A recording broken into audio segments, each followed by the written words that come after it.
Israel पहुंच गए हैं अमेरिकी विदेश मंत्री एंटनी ब्लिंकन। इस वक्त की सबसे बड़ी खबर, युद्ध के बीच इजराइल पहुंचे हैं विदेश मंत्री ब्लिंकन। एंटनी ब्लिंकन का यह दौरा बहुत मायने रखता है जब युद्ध चल रहा हो। जेके त्रिपाठी जी, मैं आपके पास आ रही हूं।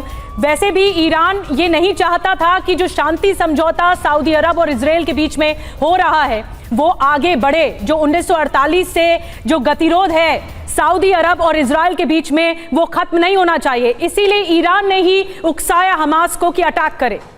देखिए, ये बात सही है कि ईरान ने उकसाया, और ये बात भी सही है कि 5 अक्टूबर को लेबनान में बेरूत में एक गुप्त मीटिंग हुई थी जिसमें कि ईरान के इस्लामिक रिवॉल्यूशनरी गार्ड के नेता और हमास और हिजबुल्लाह के नेता भी शामिल हुए थे, जिसमें 7 तारीख को ये ऑपरेशन करने की योजना को अंतिम रूप दिया गया था, वो हेड दिया गया था। लेकिन मैं फिर भी ये नहीं मानता कि ईरान और सऊदी अरेबिया साथ आ गए हैं। उन्होंने बात की है कि कैसे इस संघर्ष को टाला जाए, लेकिन साथ नहीं आए हैं। ईरान और सऊदी अरेबिया ठीक है, उनमें पैचअप हो गया है, लेकिन इतनी दोस्ती भी नहीं हुई है। ठीक है। और ये देखिए कि ईरान ने जहां साफ साफ इजराइल की निंदा की है, वहां सऊदी अरेबिया ने बहुत ही केयरफुली वर्डेड स्टेटमेंट दिया है, जिसमें ईरान की निंदा ने, उसमें इजराइल की निंदा नहीं। बिल्कुल सही बात है। और ये बात जरूर है कि सऊदी अरब और इजराइल के बीच जो पैक्ट होने वाला था वो खटाई में पड़ गया है।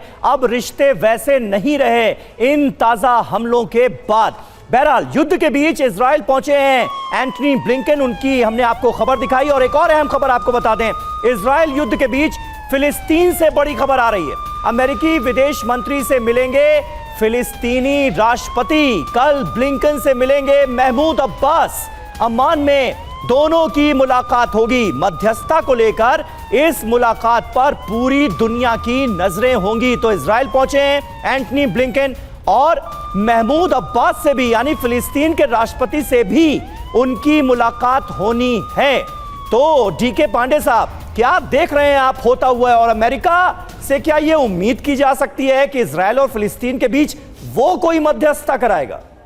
देखिए, जहाँ तक इस यात्रा की बात है तो इसके बहुत ही गहन संदेश छुपे हैं। पहली बात कि जो वहाँ पर ग्राउंड रियलिटी है, जो खबरें आ रही हैं कि 3 उद्देश्य है इस यात्रा का मिस्टर ब्लिंकन की। पहली कि वो ग्राउंड में देखना चाहते हैं कि यथास्थिति क्या है, वहाँ की कैसी क्या हालात हैं। दूसरा, वहाँ के जो फोर्सेस हैं उनसे उनका इंटरेक्शन प्लान है। और तीसरा, जो वो हाई लेवल मीटिंग में देखेंगे कि क्या सामरिक सहायता की आवश्यकता है।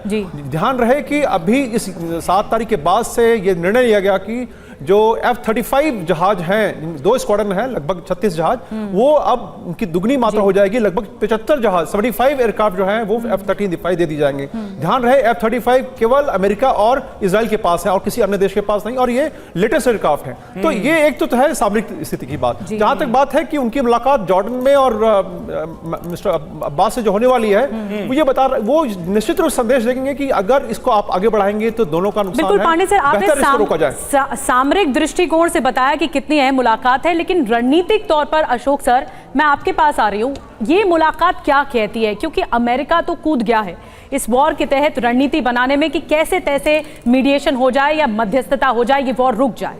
देखिए, मुझे ऐसा लगता है कि चूंकि इस समय अमेरिका के काफ़ी सारे रिसोर्सेज यूक्रेन रशिया वॉर में इन्वॉल्व हैं, और काफ़ी अमेरिका की काफ़ी जो उनकी जो रिसोर्सेज हैं उन्होंने वहाँ पर अपने झोंके हुए हैं, और तो वो नहीं चाहते कि ये इसमें डिवीजन आए। क्योंकि अगर इजराइल ऑल आउट वॉर में जाता है और अमेरिका को उसकी सहायता के लिए आना पड़े और उनको बारूद असला इत्यादि देने की ज़रूरत पड़े, तो उनका जो यूक्रेन की तरफ जो उनका जो फोकस है वो वहाँ से उनको शिफ्ट करना पड़ेगा, और उसमें उनको थोड़ी सी कमी करनी पड़ेगी, जहाँ पे कि यूक्रेन कमज़ोर हो जाए, खासतौर पे तब जब अभी इस समय यानी आप कह रहे हैं अशोक बिजलवान सर कि अब जो फोकस पॉइंट है वो शिफ्ट होते हुए इजराइल फिलिस्तीन युद्ध पर आ चुका है, और अमेरिका अब आगे रणनीति क्या अपनाएगा, इसी पर ही बातचीत करेंगे।